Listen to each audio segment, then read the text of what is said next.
Roberto Magno Gonçalves. Eu nasci no dia 15 de novembro de 1963, 15 de novembro, por isso que é feriado. E agora eu entendi. Na cidade de Lusiânia, Goiás. Lusiânia.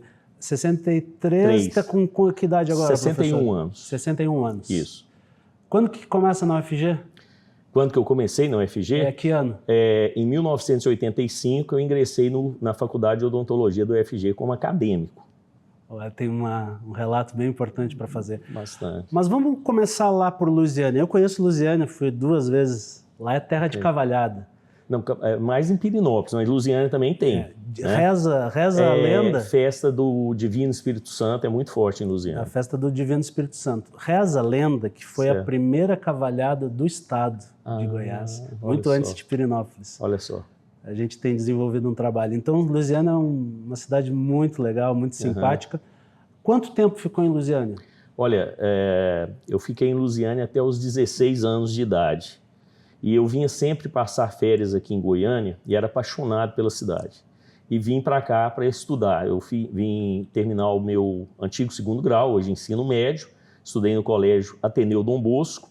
E isso aí contrariando meu pai. Meu pai virava para mim e dizia, um goiano, com muito orgulho ele, mas ele dizia, filho, você vai deixar de estudar na capital federal para ir para a capital de um estado provinciano como o nosso?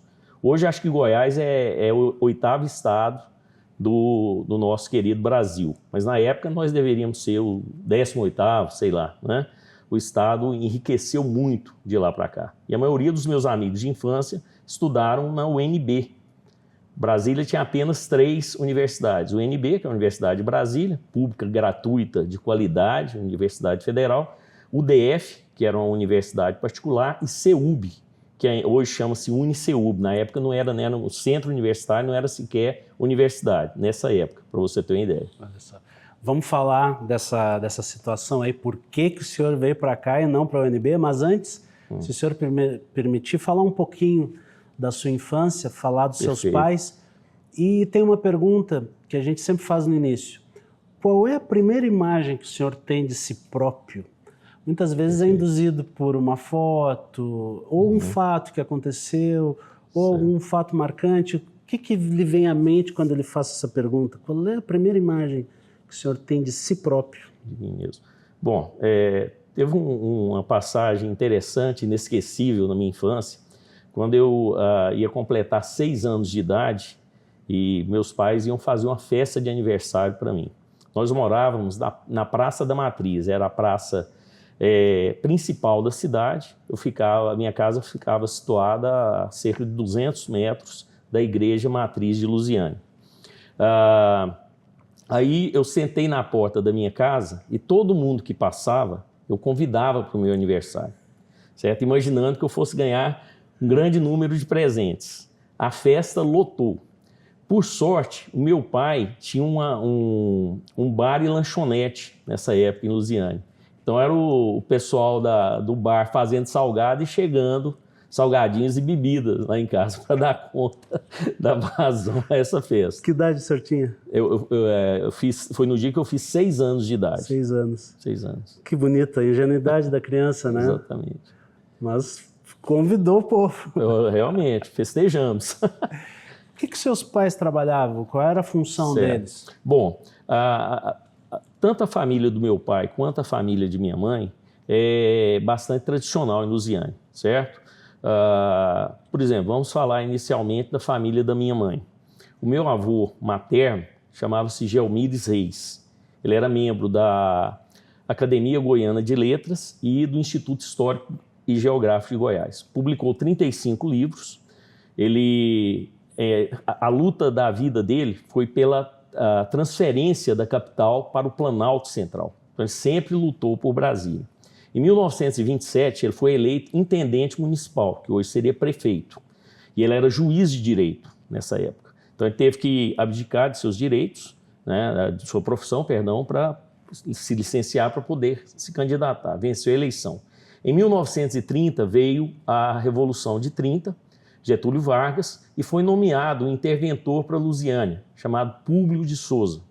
Um senhor culto, intelectual, tão qual o meu avô, e era inclusive proprietário de um cartório importante aqui de Goiânia. O senhor Públio foi para lá.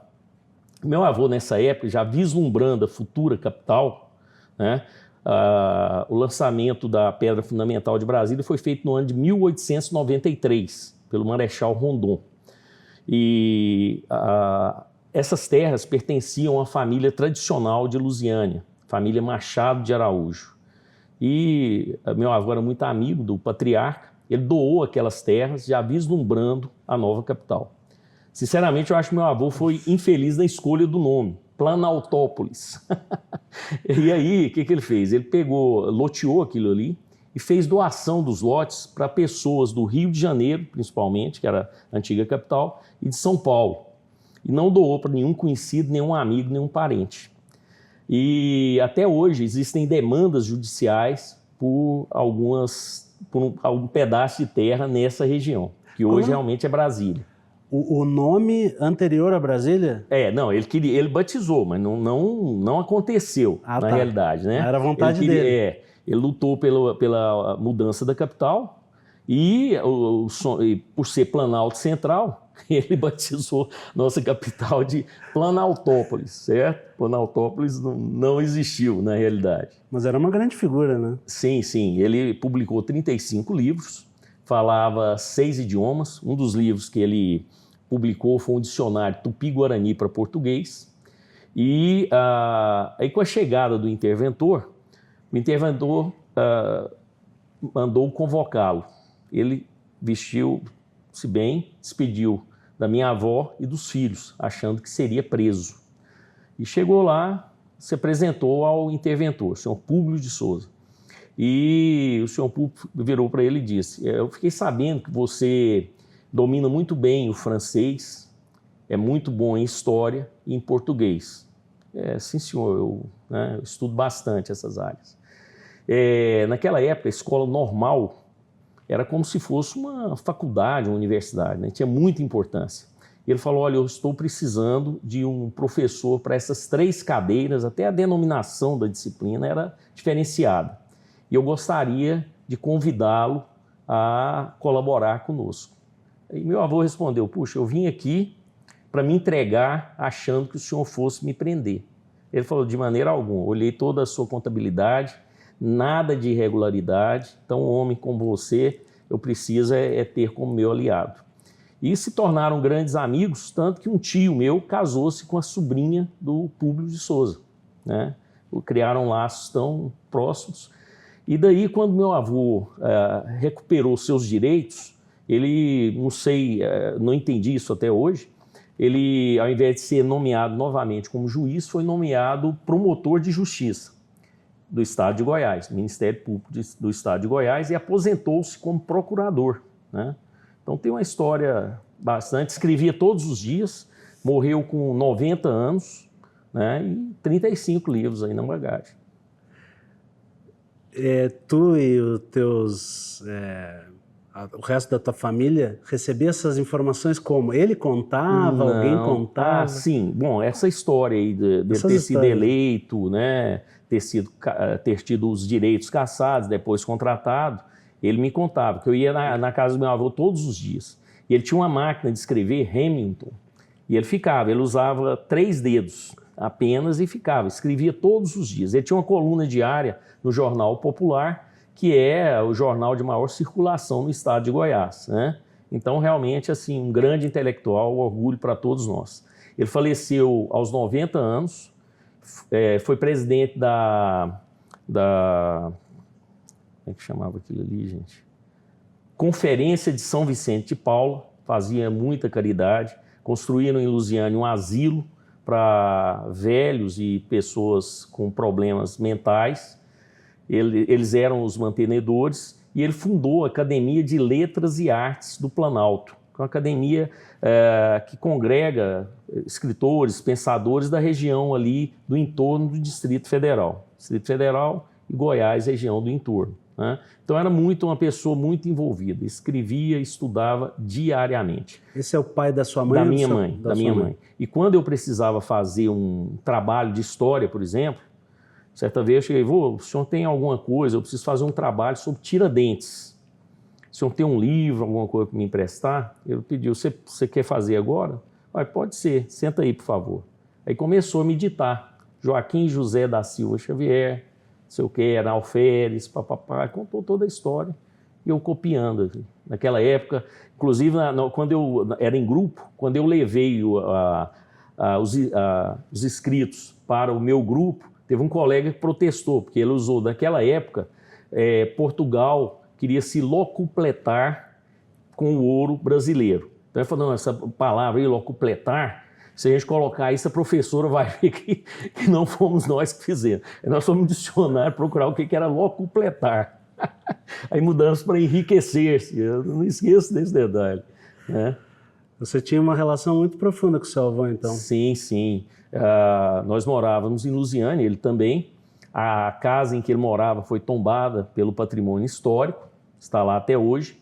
E minha mãe e eu íamos lá todos os dias, à tarde. A gente ia fazer um lanche, era tradicional na nossa família. E meu avô era muito religioso, católico. Todos os anos ele fazia uma fogueira no dia de São Pedro. E aquilo reunia toda a família.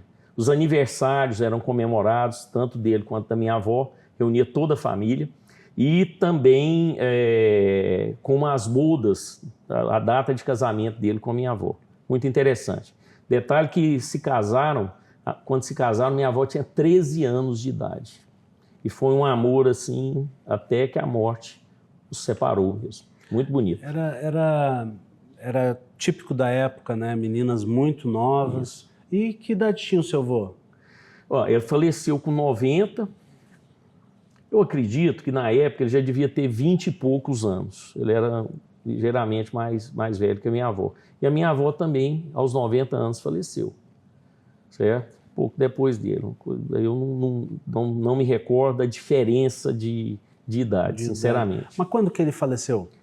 Meu avô faleceu, espera aí, nós estamos em 2025, há 40 anos atrás. Me dá o quê? 85, né? 85. O senhor tinha uns 20... 85? Não tinha, não.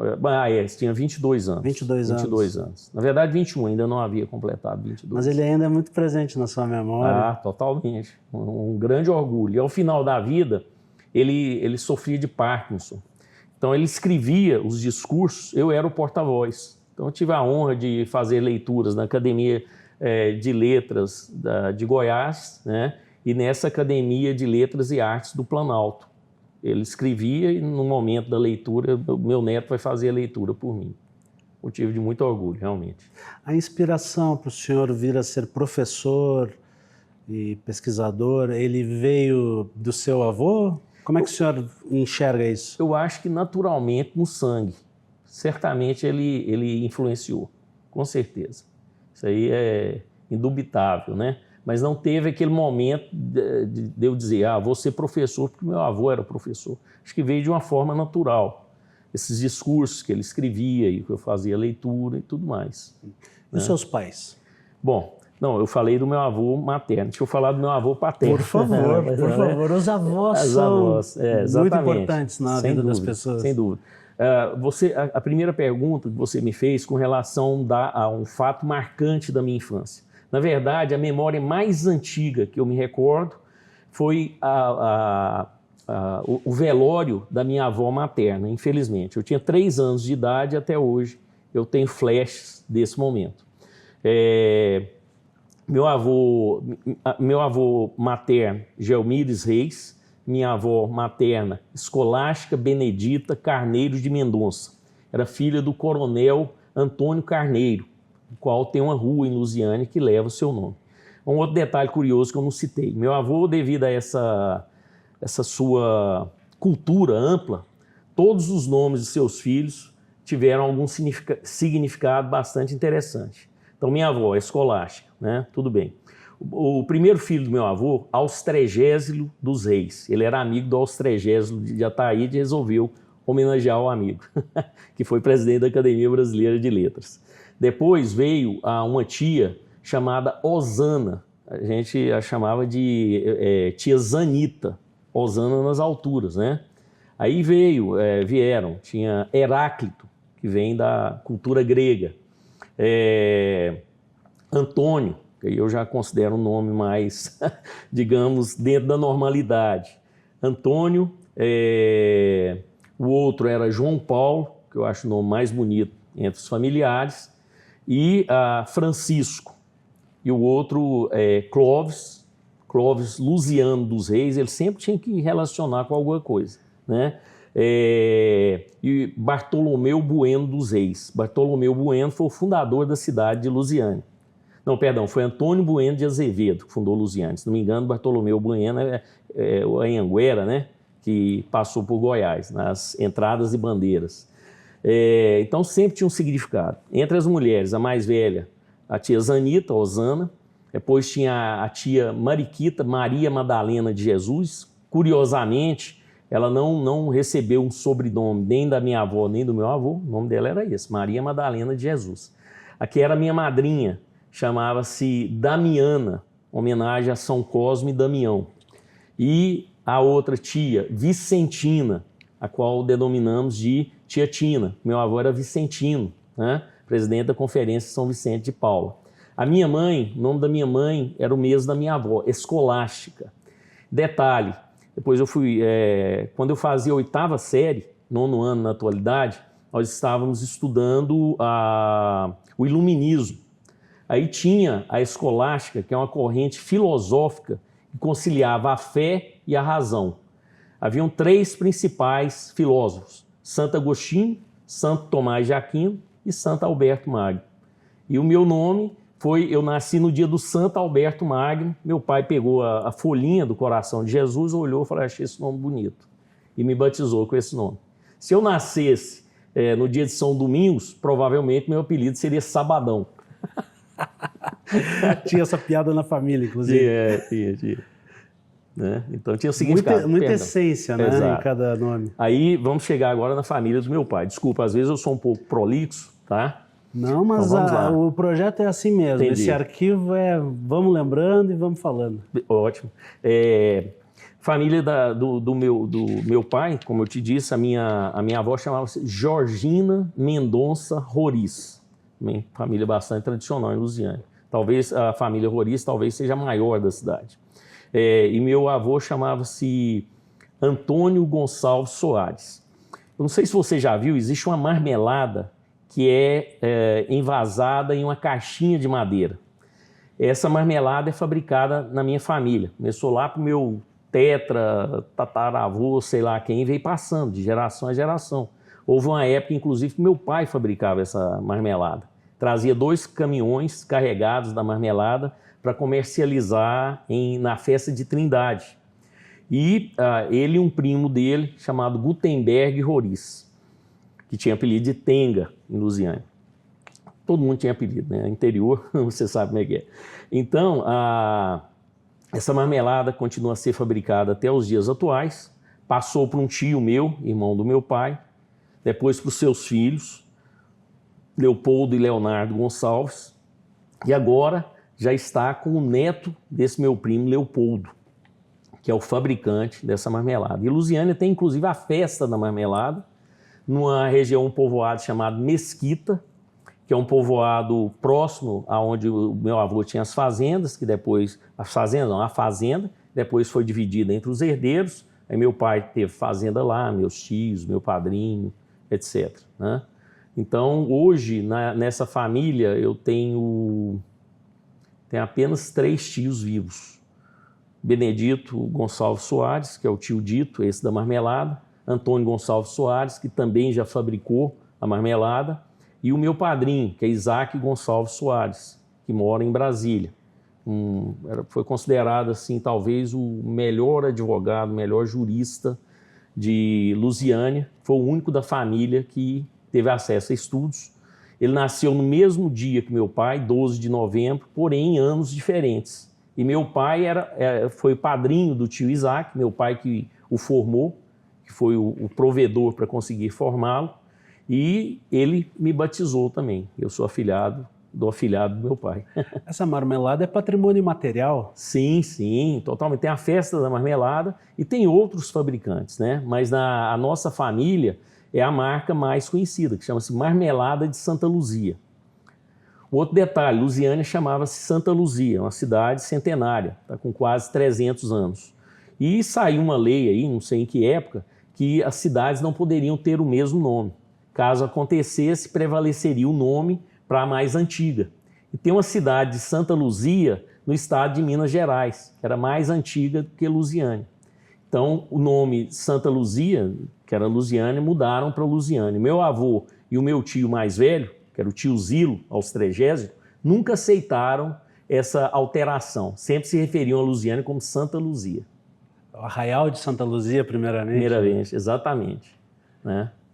Olha, que história fantástica essa da sua família. Obrigado. Então, quer dizer que o senhor nasceu num berço que tinha muita cultura, tinha muita fundamentação, tradição. E como é que era a sua relação, assim, de criança mesmo, né? Como é que foram os seus primeiros estudos e como que eram as brincadeiras da época lá em Lusiânia? Perfeito. Sim. Aliás, em Santa Luzia. Como eu disse, a gente morava na Praça da Matriz. De frente à minha casa, tinha uma praça com um grande gramado. Hoje tem fonte luminosa, né, concretaram uma parte da praça. Eu acho até que foi lamentável isso. Né? Caso eu fosse gestor da cidade algum dia, eu pensaria em jardins e não em concreto. Mas tudo bem. E então era uma ampla praça com gramado.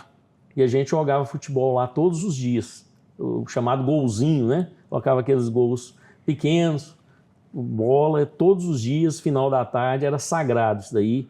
Depois puseram iluminação, a gente ficava no começo da noite. A prefeitura contratou alguns guardas, vigilantes, né? Só que eram poucos para o tamanho da cidade. Então não era sempre que tinha um lá na Praça da Matriz, mas quando ele aparecia, dava o grito, a gente pegava a bola, saía correndo. Né? Outra brincadeira, um jogo que nós jogávamos muito, era chamado de bete. Né? Colocava uma lata, e joga uma bola, e a pessoa ia com um bastão, né? Tentar acertar a lata do outro lado, jogava a bola para longe, tinha que correr, pegar a bola. Eu nem me lembro direito como era esse jogo. Mas tem até o dizer, chega o bet. Exatamente, chega o bet. Né? É um dos que eu aprendi aqui em Goiás, nesses 12 anos que eu estou aqui. Então foi uma infância muito na rua, sim, muito rica. Num outro momento, que hoje é um pouco mais difícil, né? Que as famílias deixem as suas crianças na rua, por conta de outras questões. E como que foi o início dos seus estudos? Sim. A primeira escola que eu estudei chamava-se Grupo Escolar, tinha o nome do meu avô. Aí veio outra lei que não podia levar nome de pessoas vivas, só em memória. Então mudaram o nome do colégio, que chamava-se Colégio Gelmires Reis, para Grupo Escolar Epaminondas Meireles. Então foi a primeira escola em que eu estudei, certo? Aí comecei lá, quando entrei para o segundo ciclo, que hoje seria o Fundamental 2, né, talvez, não sei, hoje vai do 6º ao 9º ano, na época era 5º ano, aí eu fui estudar no Colégio Estadual de Lusiânia, fiz minha 5ª série. Quando eu fui fazer a 6ª série, foi fundado o primeiro colégio particular de Lusiânia, por 2 grandes professores, ambos concursados no Banco Central do Brasil, residentes em Lusiânia, que era o professor Décio, que era da física, e o professor Hermes Carneiro, que era professor de matemática. Grandes professores. O professor Hermes se dedicava ao banco e ao Colégio Santa Luzia, o nome. E o professor Décio era professor concursado da Fundação Educacional do Distrito Federal, uma referência na área da física, e, como era de Lusiânia, juntaram e fundaram esse colégio. Aí meus pais me matricularam, foi o primeiro colégio particular da cidade. Era distante muito da sua casa? Não, era pertinho, mais perto até do que o colégio estadual, era ao lado da casa do meu avô, Gelmires. E o meu outro avô, que era o vovô Tunico, Antônio Gonçalves Soares, me chamava de Tunico, desde que eu me entendo por gente, ele já havia largado a fazenda e vindo para a cidade. Então ele morou uma época na minha casa e depois ele foi morar com o filho caçula, que era o meu padrinho, o tio Isaac, e todos os dias ele ia na minha casa. Então, assim, eu tive muita convivência com ele também, né? E dos colegas, lembra de algum colega da escola? Sim, sim. Amigo que não é da família? Sim, sim. Tem um que era... A mãe dele era prima primeira do meu pai e foi o meu melhor amigo da primeira infância. E ele ainda fabrica marmelada, mas ele não é dos Gonçalves, não é dessa hierarquia aí que vem da minha família. Chama-se Carlúcio Miguel Laquis. O pai dele como é que fala? Descendente de árabe, né? E era uma família de catalão, casou-se com sua mãe, mudou para Lusiânia. Então Carlúcio eu morava de um lado da praça, ele morava do outro lado da praça. Foi meu, assim, grande amigo, irmão de primeira infância. E eu tinha alguns primos muito próximos. Tinha um que morava na fazenda, que passou a fabricar mais tarde a marmelada, que era o Leonardo Gonçalves, o Leopoldo Gonçalves, seu irmão, e isso do lado do meu pai. Do lado da minha mãe, eu era muito ligado a uns primos, né, que era o Wilson Reis Tormin, o Wilson, e o irmão dele, Gelmires Leite Tormin, em homenagem ao nome do meu avô, né, Gelmires, e que a gente chama de Dedéu. E até hoje nós temos uma forte ligação.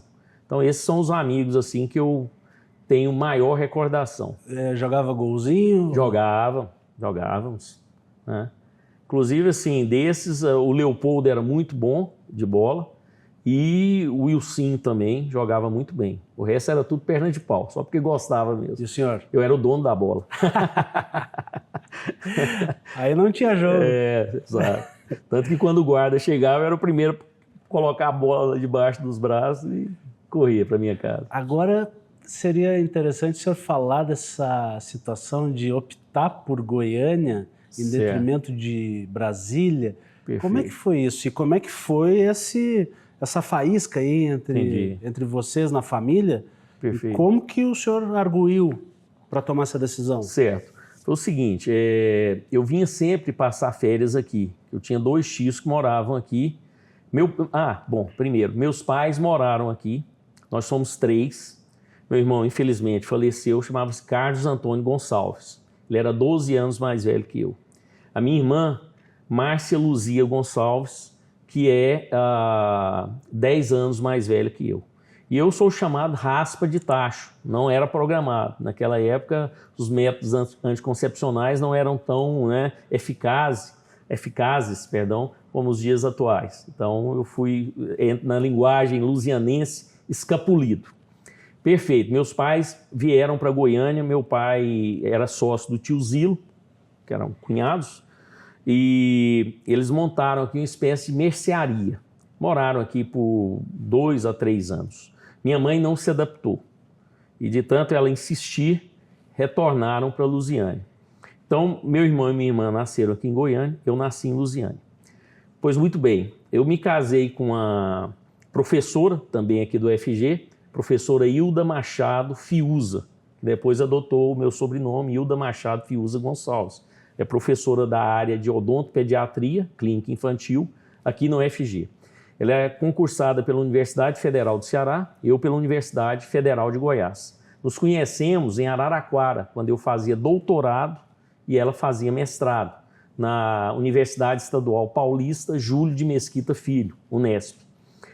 Com o nosso casamento, ela conseguiu a transferência aqui para o UFG, veio com lotação provisória, ficou por 10 anos. Após esses 10 anos, na gestão reitoria do professor Edivar, nós conseguimos efetivar a sua transferência aqui para Goiás. Fomos casados durante 26 anos, 26 felizes anos. Então tivemos 3 filhos, os 3 nasceram aqui em Goiânia. Foi a Mariana, formada em medicina pela ESCS, Escola Superior de Ciências da Saúde, em Brasília, pública, gratuita e de qualidade. Entrou com 17 anos, formou aos 23. Com 23 anos, ela passou já na residência médica para cirurgia geral no Agarran, Hospital Regional da Asa Norte, continua morando em Brasília. Eu me orgulho muito disso. O meu filho, Diogo Magno Fiuza Gonçalves, eu digo que esse é fora da curva. Ele nunca foi estudioso, mas inteligentíssimo.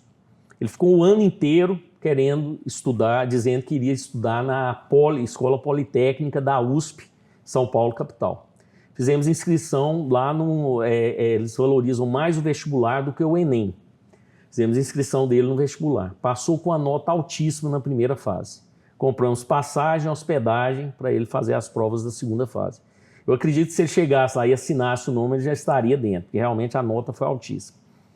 Mais ou menos uma semana, 10 dias antes dele fazer a prova, chegou: pai, mãe, cheguei a uma conclusão, não quero morar em São Paulo, capital. A mãe queria ter um ataque cardíaco. E eu que segurei, fiz lá, eu coloquei os panos quentes. Ele falou: vou jogar, eu passo em qualquer federal do Brasil para o curso que eu quiser. Engenharia, medicina, eu vi minha nota. Só que eu vou arriscar e vou jogar minha nota na USP de São Carlos. Tinham apenas 4 vagas pelo Enem. Ele entrou. Então, realmente, está lá fazendo engenharia. E a mais nova, a caçula, está com 15 anos, fazendo segundo ano do ensino médio. Desculpe, eu fugi da sua pergunta, mas eu fui só situar. O que eu queria dizer é o seguinte. Fuga da pergunta. Então, onde que eu queria chegar? Eu sou o único da família que não nasceu em Goiânia. Né? Porque, e detalhe, a minha ex-esposa recebeu o título de cidadã goianiense. Ela fazia um trabalho filantrópico muito bonito para atendimento de crianças em abrigos da cidade. Então ela levava lá o material, o instrumental, levava alguns alunos aqui da UFG e eles faziam esse tipo de atendimento. Então, devido a esse trabalho, ela foi reconhecida por um vereador, que era o vereador Paulo Borges, e que a procurou e homenageou-a com o título de cidadã goianiense. Então, eu sou o único da família que não sou goianiense. Isso é motivo de orgulho? Não, eu tenho, assim, eu amo Goiânia. Tanto que teve uma televisão, a Band Goiás, foi fazer uma reportagem, que Goiânia foi considerada a segunda capital de melhor qualidade de vida no ano passado. E eu tenho um grande amigo, que é comunicador, narrador esportivo, que é o Theo José, ele é aqui de Goiânia, um grande amigo, um dos melhores amigos que eu tenho. E o Theo perguntou se eu poderia conceder essa entrevista para falar de Goiânia. E eu falei muito bem. Então, eu me orgulho muito da minha origem, ser de Lusiânia, e por estar morando e vivendo em Goiânia. Mas vamos lá responder sua pergunta, porque eu divaguei demais. Não, né? Tá ótimo. É o seguinte, eu vinha passar férias aqui. 2 tios, tinha o tio Zilo e a tia Zanita, que moravam aqui. E eu adorava, né? Naquela época, no setor sul, eu ficava na casa de uma tia que era filha chamava de tia, mas na verdade era prima, filha da tia Zanita, chamada Anita.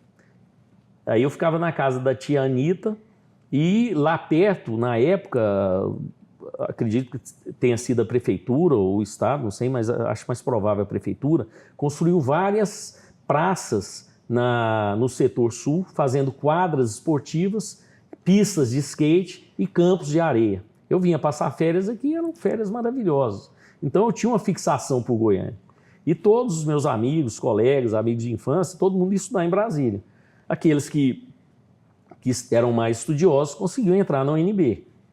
Aqueles que, né, não estudavam tanto, com tanta intensidade, estudavam na UDF ou no CEUB. CEUB chegou a ter um time de futebol e eu acompanhava, torcia por eles, etc., em Brasília, né? E hoje, Lusiânia tem um time de futebol que é bicampeão brasiliense de futebol. Devido à facilidade, à proximidade com o Distrito Federal, o Lusiânia deixou de participar do campeonato goiano, passou a participar do Candangão, como é chamado, Campeonato Brasiliense de Futebol. E o Lusiânia já ganhou 2 títulos, é bicampeão. Emplacou 2 vezes. Não, ele continua participando, mas dentro é recente, sei lá, deve ter uns 15 anos que ele participa do Campeonato Brasiliense, já conseguiu 2 títulos, uma façanha, né? Bom, por isso a opção por Goiânia, então. Por isso a opção por Goiânia, eu vinha passar férias e gostava muito. Então meu sonho era morar aqui. Mas o seu pai não ficou muito... Meu pai não queria, né? Ele era muito apegado a mim, filho caçula, temporão, né? A minha irmã casou-se muito jovem, com 18 anos, mudou-se aqui para Goiânia. E daí foi uma coisa que facilitou a minha vinda. Que que eu vim para morar com a minha irmã. Fazer o terceiro ano do segundo grau, na época, hoje ensino médio, morando com a minha irmã, e vim estudar no colégio Ateneu Dom Bosco, certo? Aí isso foi no ano de 82. Quando eu tentei, 81 ou 82, não me recordo bem.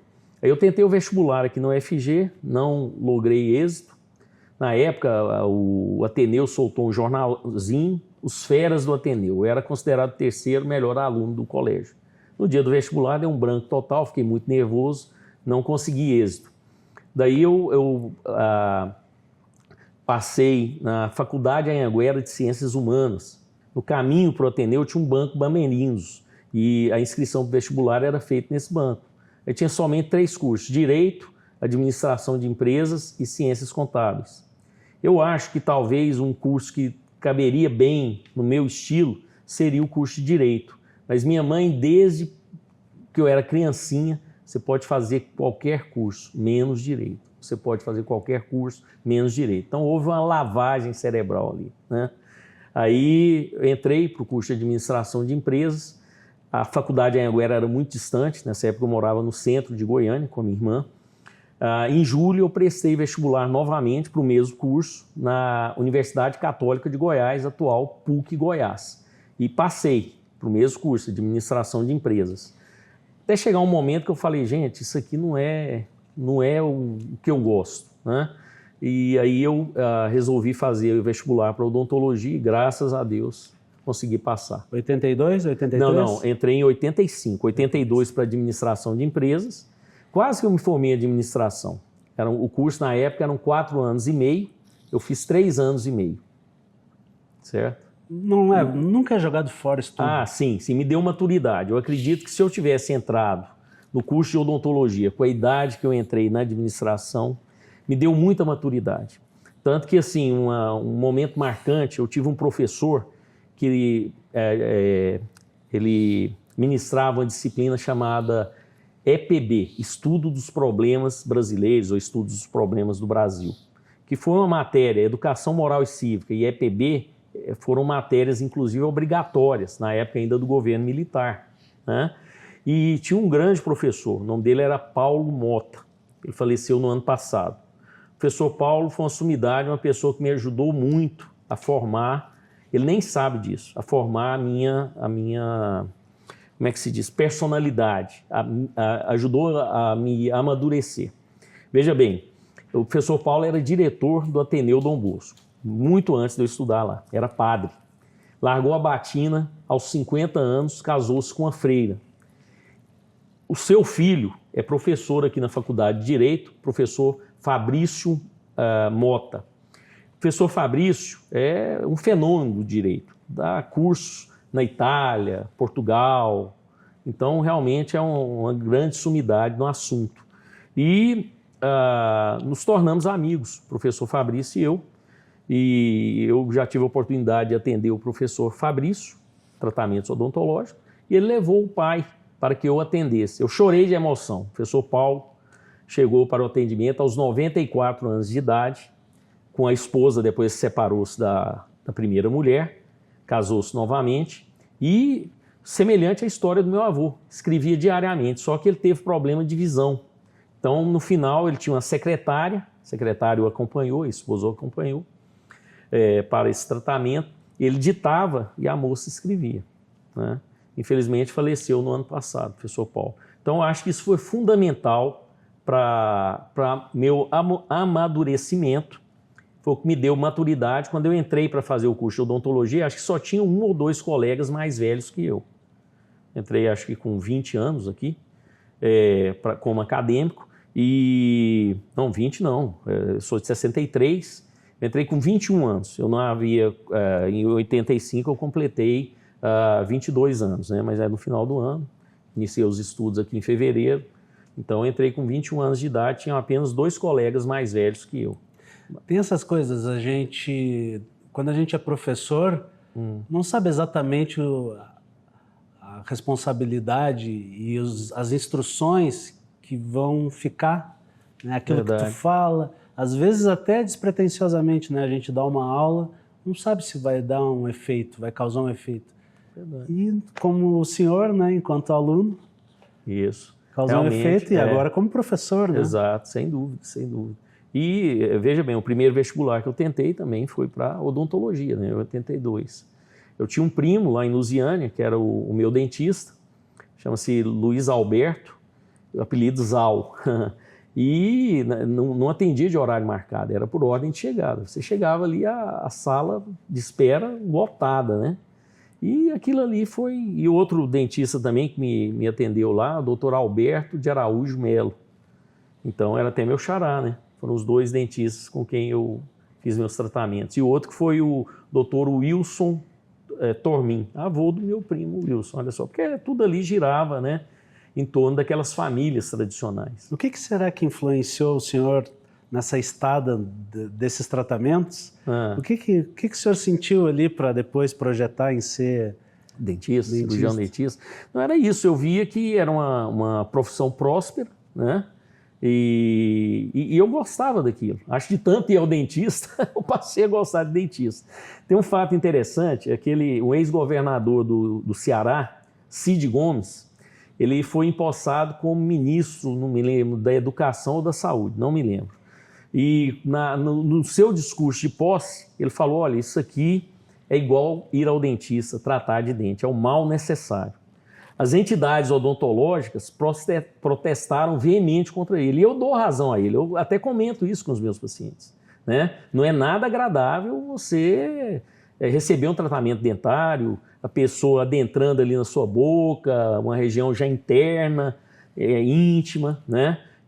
Hoje a odontologia modernizou demais, né? Técnicas, então essa nova geração, por exemplo, meus filhos, nenhum deles tem sequer uma restauração na boca, né? Tá certo, a mãe muito cuidadosa, principalmente ela, mais ela do que eu, né? Que é odontopediatra. Então hoje se foca muito na prevenção. Na minha época, na minha infância, eu entrava de férias, a primeira coisa que a minha mãe fazia era me mandar no dentista. Tinha o maior cuidado. Mas eu chegava lá e ela abria buraco, tapava buraco, abria buraco, tapava buraco. Nunca me ensinaram a escovar os dentes adequadamente. Era minha mãe que ensinava e não tinha a técnica adequada, uso de fio dental, etc. Então aquilo que nós fazemos hoje com os nossos pacientes, eu não recebi isso, né? Então, eu passei por essa transformação dentro da profissão. E como é que foi o seu período estudantil? Aqui, o que fazia, como é que eram as aulas, se puder comparar com hoje? Certo. Hoje nós temos algumas, na minha época, né, as aulas o professor usava quadrigiz ou os famosos diapositivos, slides, que pareciam negativos de fio. Você fotografava, depois cortava, colocava numa moldurinha e colocava num projetor, né? Eu cheguei a dar aula usando essa tecnologia. E atualmente nós usamos o quê? Projetor multimídia, né? E um computador. Então isso aí facilitou demais a nossa vida, né? Tanto para mim, no caso, já facilitou como professor.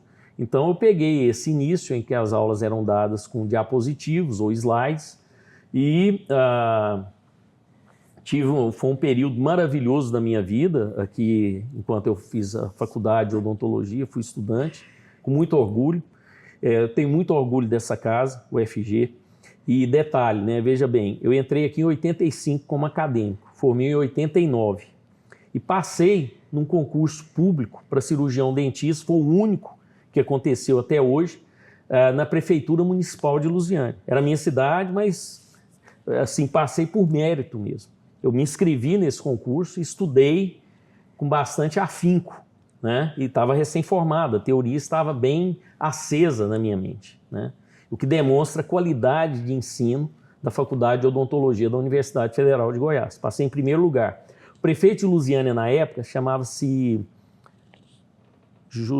Ele era irmão, chama José, eu esqueci o sobrenome intermediário, Roriz. Ele era irmão do Joaquim Roriz, Joaquim Domingos Roriz, que foi vice-governador de Goiás, prefeito de Goiânia, foi prefeito interventor em Anápolis e governador do Distrito Federal. Então, eu diria que os dois maiores nomes da história de Lusiânia são o meu avô, Elmires Reis, e o Joaquim Roriz, as duas maiores, né, expressões da cidade.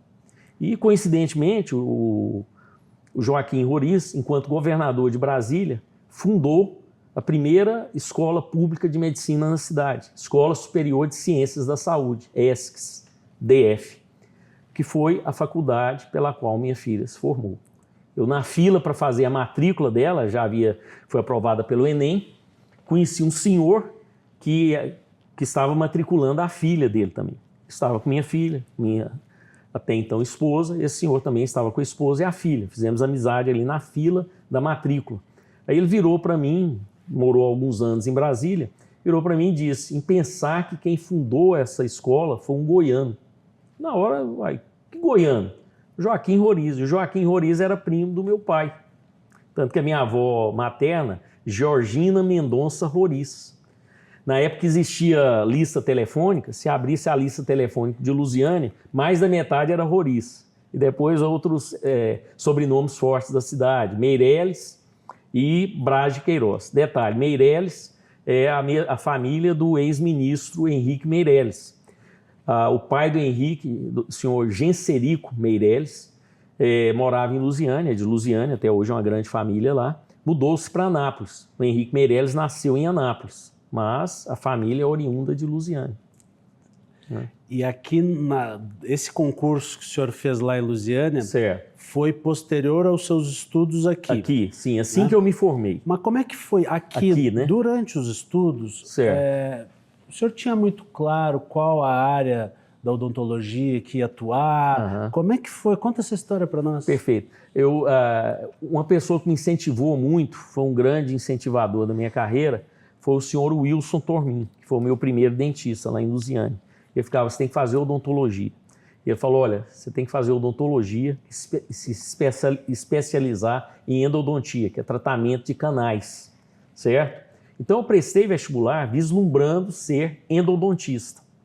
E eu virava e falava assim, olha, a única coisa que eu não quero fazer são essas restaurações do dia a dia, eu quero ser um especialista diferenciado.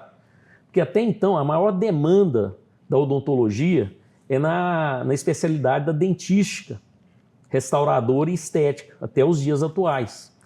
E eu me destaquei na disciplina de dentística, porque tinha a parte prática, onde nós fazíamos treinamentos em manequins odontológicos, são dentes de plástico, material plástico.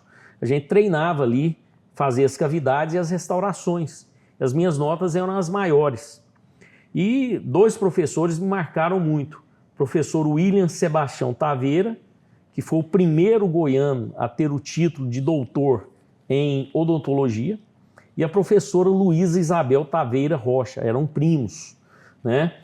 Quando certo dia eu estava em Lusiânia, num boteco, né? Eu não bebia nessa época, eu aprendi a beber, eu falo que hoje eu falo, poxa, por que eu fui aprender a beber, né? Não sou alcoólatra, mas estou com uma barriga aqui considerável. Dizem que você mesmo brincou comigo, quem não tem barriga não tem história. Não tem história. A minha história está muito grande. Preciso dar uma diminuída. Então, aí tinha um amigo, que era família de Lusiânia, mas morava em Brasília. E ele era um pouco mais velho que eu, já havia se formado em engenharia. Daí ele me disse, escuta, por que você não tenta uma bolsa de iniciação científica pelo CNPq? Ano passado sobraram bolsas. O que eu teria que fazer? Ele falou, não, você tem que procurar um orientador, esse orientador tem que ter título de mestre ou doutor. Aí nós chegamos aqui, a faculdade tinha apenas 4 doutores e 6 mestres naquela época. Tudo bem, aí eu fui procurar a professora Luísa, era recém-chegada de São Paulo, fez seu doutorado na USP, e na época era chamada de presidente do colegiado de curso, que hoje refere-se à coordenação de curso. Então, ela era coordenadora do curso de odontologia. Fui procurá-la para pedir sua orientação. Ela falou, olha, eu estou muito sobrecarregada devido à coordenação de curso, papapá. Aí eu perguntei se ela saberia me indicar alguém. Ela indicou o seu primo, professor William Taveira. Ele aceitou prontamente e perguntou, vocês gostariam de pesquisar sobre o quê? E a própria professora Luísa nos deu 4 temas. E ele gostou dos temas. Ele falou, não, eu aceito, mas se a Luísa orientar juntamente comigo. Nós voltamos na professora Luísa, eu e uma colega, falamos, aí com muito custo ela aceitou. Então eles foram nossos orientadores. Fizemos um projeto e mandamos, naquela época era diretamente no balcão do CNPq. Eu fui lá em mãos protocolar esse projeto. Não havia esse negócio de internet, e-mail, outra realidade. E ao fazer a inscrição, né, nós queríamos, na verdade, 2 bolsas, mas falamos, vamos pedir 4 para ver se saem as 2. Vieram 3 bolsas, projeto bastante consistente, graças a Deus. E era um projeto sobre restaurações complexas. O que é isso? Restaurações enormes, onde há grande destruição dentária, em amálgama. Amálgama é um material que serviu bastante à odontologia, né, mas ele contém mercúrio na sua composição, é bastante questionado. Alguns países já proibiram o seu uso e no Brasil fica aquela polêmica. Vamos proibir? Não, vamos liberar, etc. Né?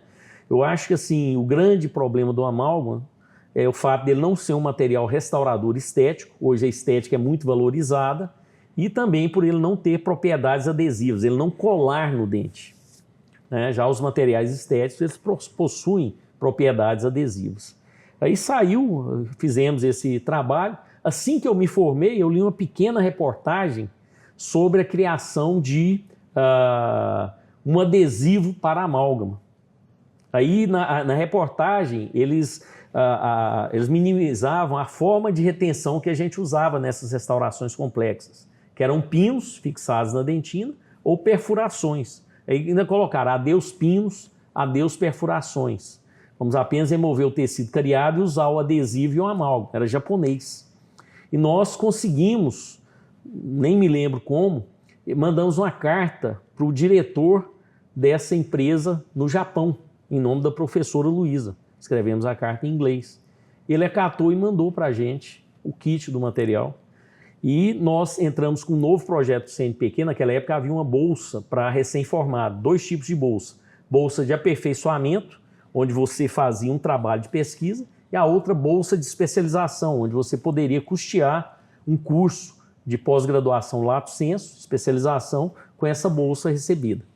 E fomos aclamados novamente. Portanto, eu passei no concurso em Lusiânia no ano de 90, tomei posse no mesmo ano, em abril de 90, na Prefeitura Municipal de Goiânia.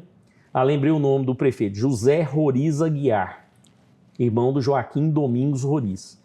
E ele é conhecido como Zequinha Roriz. Foi deputado estadual, político bastante atuante, muito honesto, um grande gestor. E tanto foi o único concurso para a área de saúde que aconteceu em Lusiânia, dentistas e médicos. De lá para cá, só contratos. Né? Então, o que aconteceu? Eu fui para Lusiânia, assumi meu cargo. Meu pai me deu um consultório de presente, o que foi assim, uma dádiva. Não era barato, então eu tive essa felicidade. Meu pai não era rico, mas fez questão de me presentear com esse consultório. E numa festa na cidade, meu pai chamava-se Diogo Gonçalves Soares. Alguém virou, falou, conhecido como Dioguinho. Olha, o filho de Dioguinho passou em primeiro lugar no concurso. Com aquilo eu peguei fama e meu consultório lotou. E eu não conseguia atender tendo alguém me esperando. Então eu fazia com hora marcada. E minha agenda lotada, mas eu vinha um dia por semana aqui em Goiânia trabalhar na pesquisa. Eu atendia em Lusiânia de segunda a quinta. Na sexta-feira eu trabalhava aqui na pesquisa. Sexta e sábado voltava para Lusiânia e atendia inclusive aos domingos. Né? Então foi uma época muito boa. É interessante manter o atendimento e a pesquisa. A pesquisa dá o suporte? Sim, sim. Eu acho que a prática clínica ela deve ser baseada em evidências científicas. Aí vem outra questão na minha formação. Quando eu fiz meu mestrado na Universidade de São Paulo, USP, de Bauru, considerada a melhor faculdade de odontologia do mundo. Ano passado ela recebeu esse título. O Brasil, o dentista brasileiro é considerado o melhor do mundo e é o 4º em publicações científicas. Então eu tive essa felicidade de ter feito meu mestrado na USP de Bauru.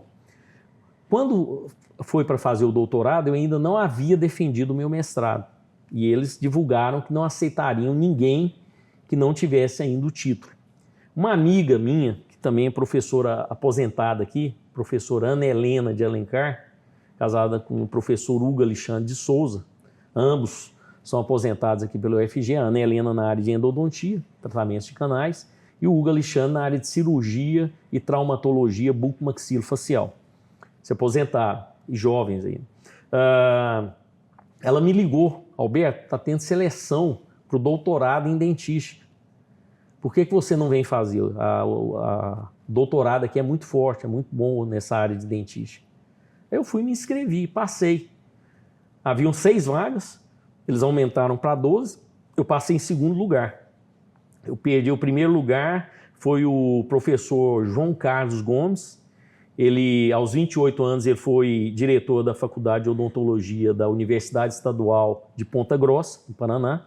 Aos 32 foi reitor. Então, até hoje, ao que se sabe, foi o diretor mais jovem de uma faculdade pública e o reitor mais jovem também de uma universidade pública na área de odontologia. Ele chegou a ser, inclusive, secretário de Ciência e Tecnologia no estado do Paraná, no governo do... esqueci o nome do governador, é a família bem tradicional lá, né? Beto Richa, se não me engano, né? Então, o professor João Carlos, de vários livros publicados, foi meu colega de doutorado. Mas veja bem, eu sou prolixo demais, perdão, ainda não consegui responder. Eu estou adorando, porque o senhor faz janelas, cria vínculos e assim fica mais rico. Ah, tá, obrigado. As suas respostas ficam muito ricas. Ah, que bom, obrigado. Aí, eu me destaquei na dentística restauradora, que era fazer esses preparos cavitários e restaurações. Fui procurar orientação nessa área, com a professora Luísa e o professor William. Então, fui bolsista, pesquisador de dentística, e me destaquei na disciplina, né? Então, me formei, voltei para Lusiânia e mantive um pé aqui na UFG. Então, de 85 para cá, eu nunca me afastei da UFG. Então, o quê? 40 anos, né? 40 anos. Nós estamos em 2025, 40 anos de UFG. E no ano seguinte, em 1900, eu formei em 89, 90 eu passei no concurso em Lusiânia e ganhei meu consultório. Em 91, abri o concurso para professor substituto, é um cargo temporário na área de anatomia e escultura dental, aqui na UFG. Eu prestei o concurso, passei em primeiro lugar por 1/10. Eram 3 examinadores. Eu recebi nota 8, 8 e 8,1. A candidata que ficou em segundo lugar recebeu 3 notas 8. Então passei, né? Aí assumi aqui, pedi licença da Prefeitura Municipal de Lusiânia. Eu ficava aqui, ministrava aulas terça, quarta e quinta e atendia no meu consultório sexta, sábado, domingo e segunda. Né? Então foi um período, mas eu tinha muita energia para isso. Então foi um período muito gratificante da minha vida. Enquanto eu ainda estava como professor substituto, saiu uma vaga para professor efetivo na disciplina de dentística, que era o que eu gostava. Detalhe, nesse ínterim eu fiz um curso de especialização em dentística como aluno ouvinte. Os coordenadores eram a professora Luísa Taveira e o professor William Taveira, na ABO, Associação Brasileira de Odontologia, secção Goiás. O Conselho Regional de Odontologia, nessa época, exigia 2 anos de formado para você poder fazer o curso de especialização. E eles me aceitaram, era chamado aluno ouvinte. Eu tinha a mesma carga horária que os demais, eu só era privado de assistir às disciplinas das áreas conexas, que fogem da dentística. Então eu peguei todo o conteúdo específico da dentística, isso aí me deu uma boa base. E naquela época eu costumo usar uma frase um pouco vulgar, mas é a realidade, o pessoal fala muito, em terra de cego quem tem um olho é rei. Então, quando abriram esse concurso, Goiás tinham pouquíssimos especialistas em dentística, nenhum apareceu para prestar o concurso, e apareceram 2 candidatos mestrandos em dentística. Eles não eram mestres ainda, não haviam defendido a tese. E mais alguns outros candidatos na mesma situação que eu. E eu fui muito feliz, né, e consegui passar em primeiro lugar. Inclusive, modéstia à parte, uma coisa que me chama muita atenção, difícil de acontecer. Na minha aula, eu fui prejudicado na contagem de pontos do currículo. Eu vi aquilo, porque ele soltava tal coisa, quantos tantos pontos. Eu estava a par da resolução, determinava a pontuação, e a banca me penalizou, deixou de pontuar algumas coisas. Eu poderia até ter contestado isso. Falei, não vou contestar, porque se eu contestar, eu posso ser penalizado lá na frente. Daí veio a prova escrita, né? E a prova escrita, e eu tirei uma nota boa, se não me engano, foi a maior na escrita, e veio a prova didática. Na prova didática havia uma penalidade seguinte, a aula deveria ser entre 45 e 50 minutos, cada minuto excedente tiraria um ponto do candidato. Então me lembro que os outros candidatos, os mais fortes, que chegaram nessa etapa juntamente comigo, que eram os dois que faziam mestrado, um excedeu em 14 minutos, outro em 16 minutos. E eu consegui dar uma aula em 48 minutos. O concurso é público, um amigo meu assistiu e cronometrou minha aula. E, na época, eu fui muito feliz, graças a Deus. Eu tirei 10 com todos os 3 examinadores. Em modéstia à parte, até hoje eu considero que foi a melhor aula da minha vida, né? Acho que aquele dia eu estava iluminado. Certo? O que um aluno de odontologia tem que ter para fazer odontologia, ou se a pessoa não tiver alguma aptidão, ela não consegue fazer? O senhor acompanhou algum perfil de colegas seus que saíram porque não deram conta, ou seus alunos mesmo nessa trajetória aí de 40 anos? Teve alguém que não se encaixou porque se enganou? Esse curso é isso, eu estava pensando que era outra coisa. Sim, infelizmente, em alguns países, a odontologia é uma especialidade da medicina. No Brasil, ela é à parte. Tem acontecido rotineiramente, isso já desde a época em que eu fiz odontologia, algumas pessoas que queriam ser médicos, aí prestavam vestibular para odontologia, porque era uma área correlata, e que a nota para aprovação era menor. Quando eu fiz vestibular, o curso mais concorrido do UFG foi Ciências da Computação. Era um curso recém-criado. O segundo mais concorrido foi Odontologia, depois que veio a Medicina. Só que Medicina são 110 vagas, Odontologia 60. E detalhe, para passar em Medicina, na época em que eu fui aprovado para Odontologia, tinha que se fazer no mínimo 246 pontos. Eu vi, tinha a chamada nota de corte, né? Para odontologia, essa nota foi de 230 pontos.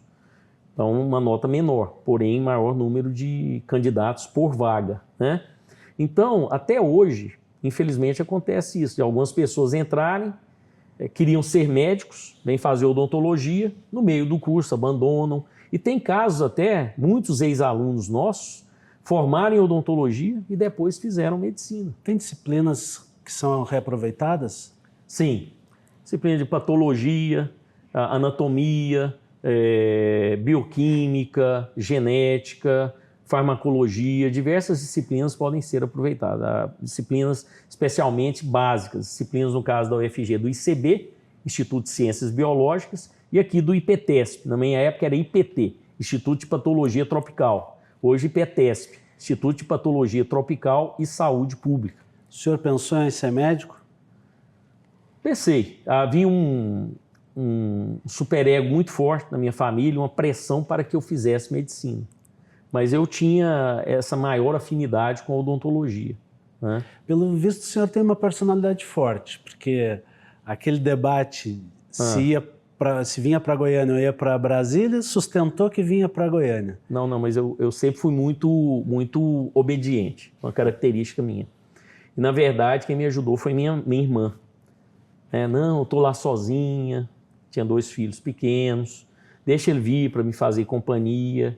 Minha mãe apoiava, mas meu pai era reticente, entendeu? Não queria. E eu mesmo não tive, eu tenho que ser honesto, eu mesmo não tive coragem de peitar, não. Eu pedia, mas com muita humildade. Tinha que ter estratégia. Exatamente. E deu certo, graças a Deus. Era outro momento. A relação entre pais e filhos hoje é um pouco mais nivelada, né? Sem dúvida.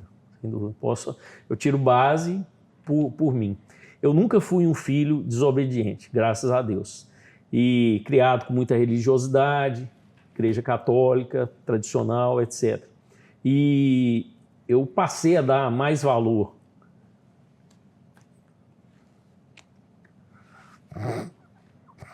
Desculpa.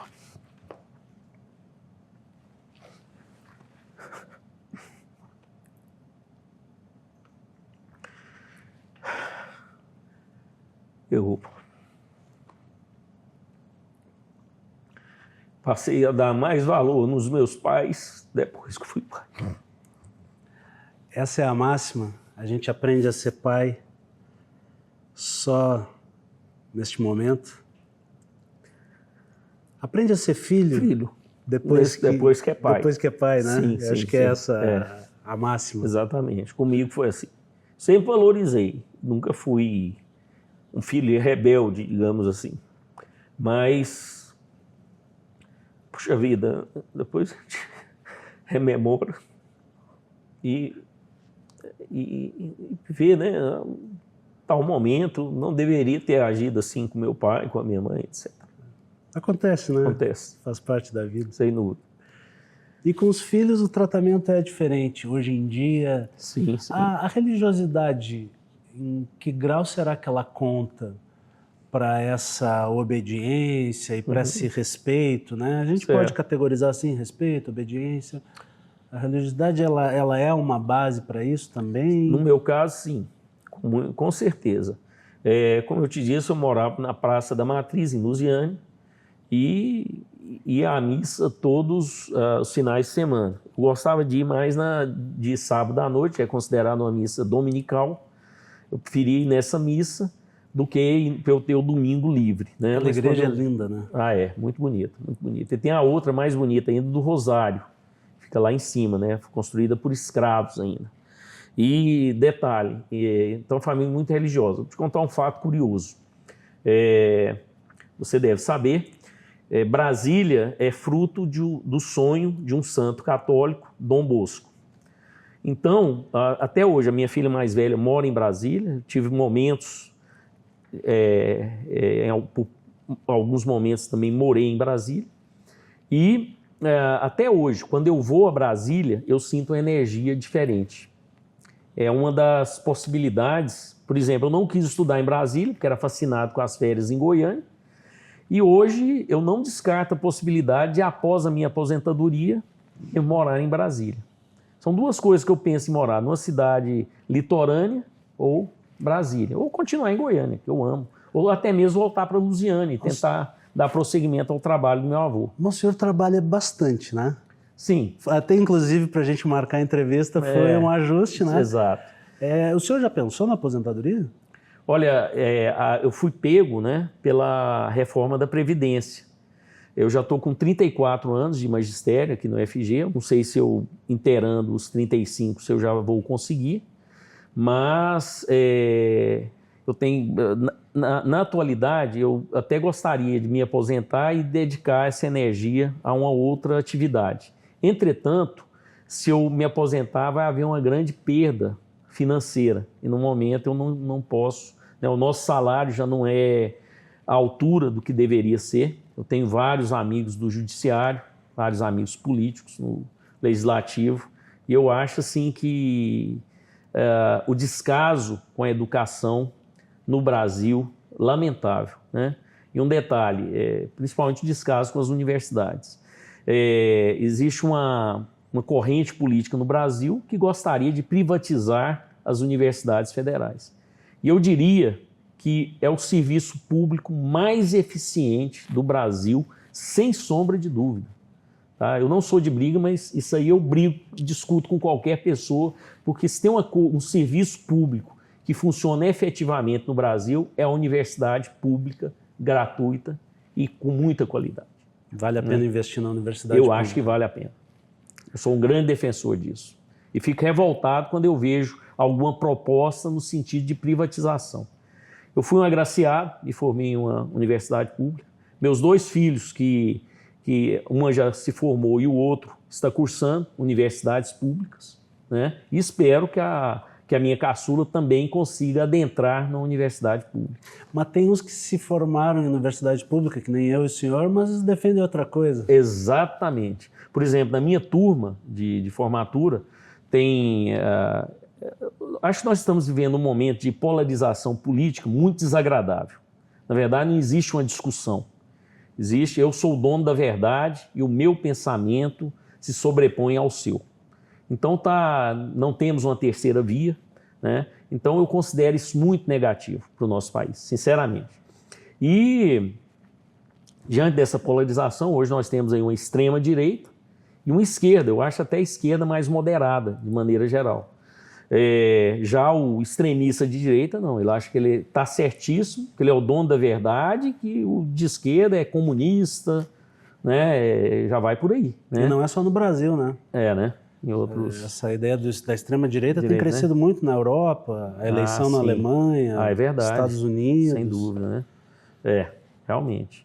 Né? Mas eu acho que o mundo vive de ciclos, né?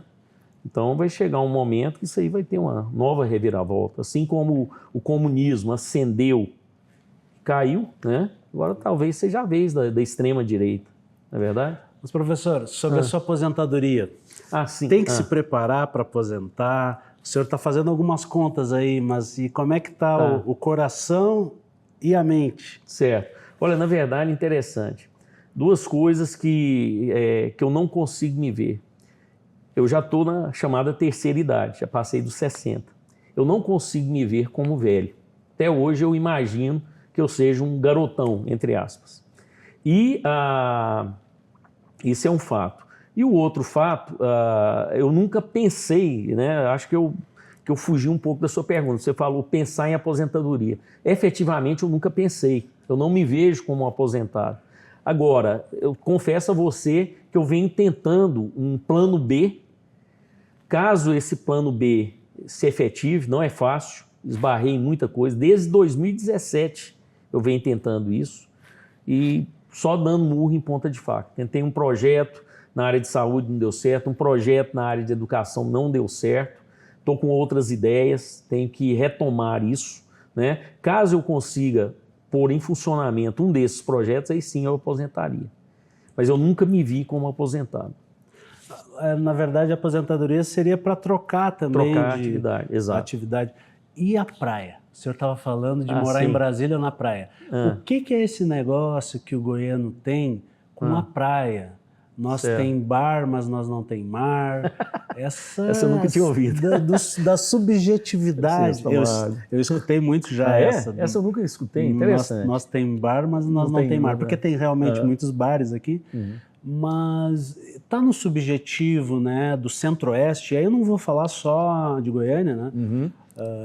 Das lonjuras do litoral. Sim. Né? E aí pega Minas Gerais, pega... Mato Grosso, pega o Centro-Oeste, Brasília. Tá aí a sua possibilidade de talvez morar numa praia? E qual praia seria? Bom, a minha ex-esposa é de Fortaleza, né? Então eu tenho muita afinidade com aquela cidade. Vocês iam muito para lá? Sim, no mínimo 2 vezes ao ano, né? No mínimo 2 vezes ao ano. Teve ano nós íamos 6 vezes, né? Pegávamos os feriadões e íamos para lá. Então, mas eu penso talvez numa cidade menor, talvez Bahia, né? Aquelas cidades mais ao sul da Bahia, talvez isso. É bom ficar na praia? Eu gosto muito. Só de sentir aquele vento e ouvir aquele barulho do mar, das ondas quebrando, aquilo me agrada muito. Dormir com esse barulho, então, fantástico. Diferente de Brasília. Sim, Brasília é essa energia positiva que eu sinto. São 2 lugares, Araraquara e Brasília. Não sei explicar. Quando eu chego lá, eu sinto uma energia diferente. Parece que o meu anjo da guarda ou Deus está ali do meu lado. Interessante. Então as opções são essas cidades que talvez o senhor venha a morar no... Exato. Onde é que o senhor mora aqui em Goiânia? Eu morava no Alphaville, né, condomínio de casas. Com o divórcio, eu estou morando aqui no setor universitário. Voltei a morar, inclusive, com a minha irmã, né, que foi a que me trouxe para Goiânia. Olha os ciclos aí. Exatamente. Existe um investimento maciço em condomínios, né? Casas Sim. em condomínios em Goiânia. Sim. Isso, como é que o senhor vê isso, tendo morado, tanto do ponto de vista pessoal, que envolve aí segurança, praticidade, quanto desse meio que apartheid também da galera que mora fora dos condomínios, né? Como é que tu vê isso? Bom, na verdade, o que nos motivou a comprarmos essa casa no condomínio foi em função das nossas crianças, né? A gente queria que eles pudessem andar de bicicleta livremente pelas ruas, jogar lá um golzinho, né, se divertir. E no caso do Alphaville, o condomínio tem um clube maravilhoso também, onde todos eles praticaram esportes, né, fizeram aula de tênis, de futebol, de voleibol, natação. E eu também usufruí disso, fiz aula de natação lá, né? E era uma qualidade de vida muito boa, eu gostava bastante, né? Gostava não, ainda gosto. Na verdade, a casa, ela ainda pertence à minha ex-esposa e a mim, né? E nós não vendemos. Ela foi posta à venda e, sinceramente, eu não faço questão de vendê-la. Está morando lá minha esposa, minha filha caçula, os outros dois, a gente brinca aquela história que o ninho ficou vazio, né? Um em Brasília, o outro no interior de São Paulo. E eu, sinceramente, se conseguir vender, ótimo. Caso contrário, não faço questão, sinceramente. Tem uns documentos aqui que o senhor separou. Sim, sim. Vamos dar uma lidinha neles? Vamos, perfeitamente. Os seus óculos estão aqui para a gente poder ler. Perfeito, Quantos obrigado. o senhor separou aqui? Se puder pegar, mostrar para nós. Perfeito. E a gente... Eu pus em ordem cronológica, certo? Ok. Então, o primeiro deles, eu participei de uma comissão, eu era acadêmico,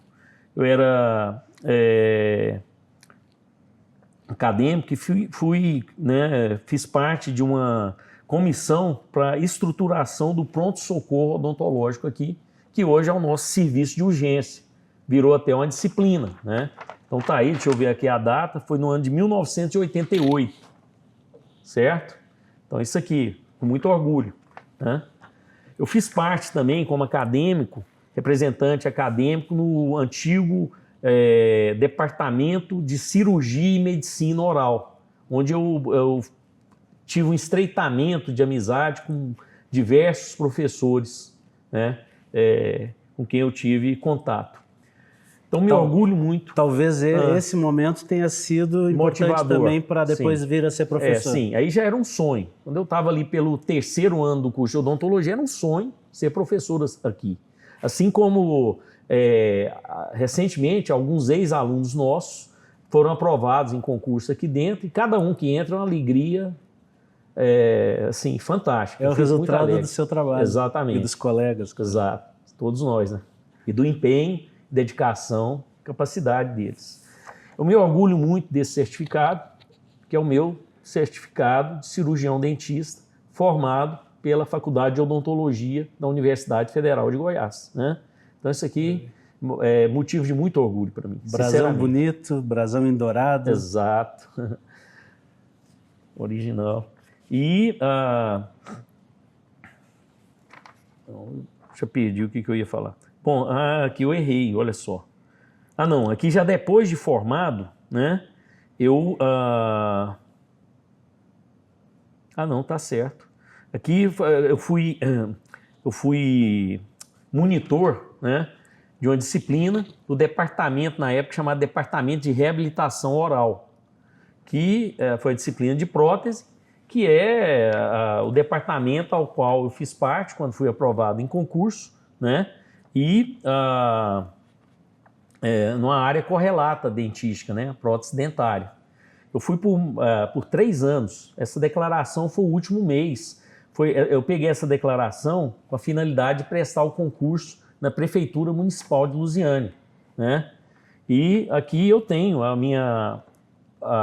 o meu encaminhamento após a minha aprovação no concurso na Prefeitura Municipal de Lusiânia para um centro de saúde da cidade, né, onde eu assumi o cargo de cirurgião dentista.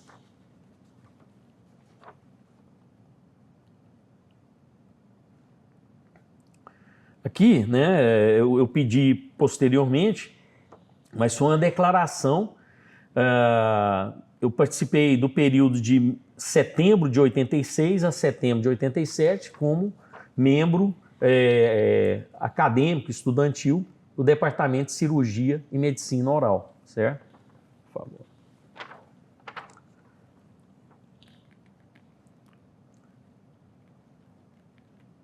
Essa aqui talvez tenha sido uma das primeiras. Eu participei de comissões anteriormente a essa, não encontrei os documentos, mas veja bem, nós vamos completar 80 anos de vida, né?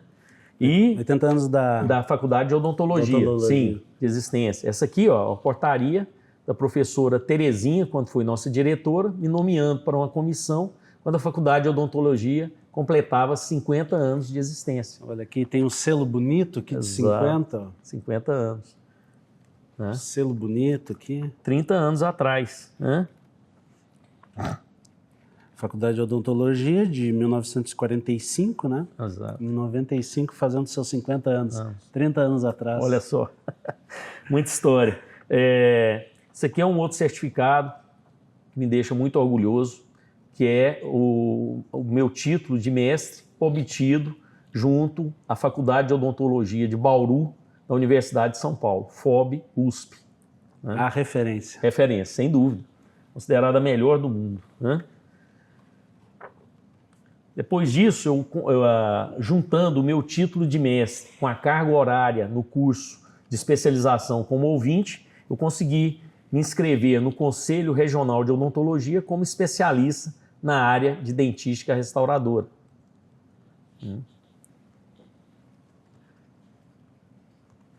E por último, né? E são os originais, né? Originais são. Por último, o meu certificado, né, de obtenção do título de doutor em odontologia pela Faculdade de Odontologia de Araraquara, que pertence à Universidade Estadual Paulista Júlio de Mesquita Filho, Unesp.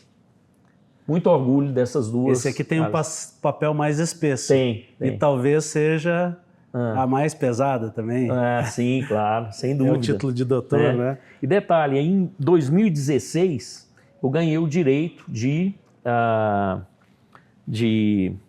faltando um termo aqui, de prestar concurso para professor titular na Universidade Federal de Goiás. Quando? 2016. 2016, por causa da carreira. Por causa da carreira, exatamente.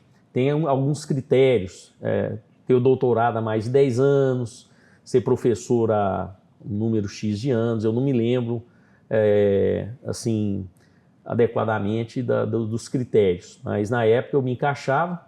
Aí tem duas opções para chegar a professor titular. Apresentação de um memorial, descrevendo toda a carreira acadêmica, ou uma tese inédita. Eu optei pela tese e fiz a sua defesa. Na época, o presidente da comissão examinadora foi o professor Mauro de Mello, foi meu professor, um grande amigo. Foi a primeira pessoa que abriu as portas da UFG para mim. Eu digo assim, ele me aceitou na época como professor voluntário. Na época havia esse cargo. Hoje ele existe somente para professores que se aposentaram e que queiram continuar na carreira. E na época aceitava-se membros externos. Então o professor Mauro de Mello me aceitou na disciplina sob sua coordenação, que era a disciplina de prótese parcial removível. Então comecei ministrando aula nessa disciplina de prótese parcial removível.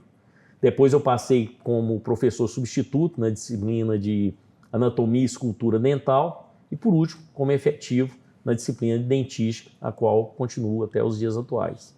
Professor, se a gente puder considerar esse tripé da universidade que envolve gestão também, né? É um tripé com mais um, que é gestão, pesquisa, extensão e ensino. Exato. Se a gente pudesse comentar a respeito de cada um desses, o que significou a gestão para o senhor? Teve mais proximidade, não teve? Perfeito. Como é que foi o seu caminho, se puder comentar conosco?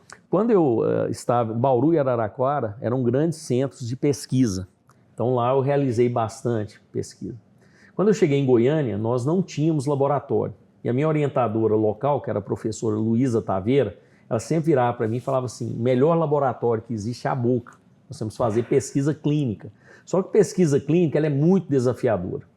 E eu, dessas áreas, a que eu mais me dediquei foi sempre o ensino.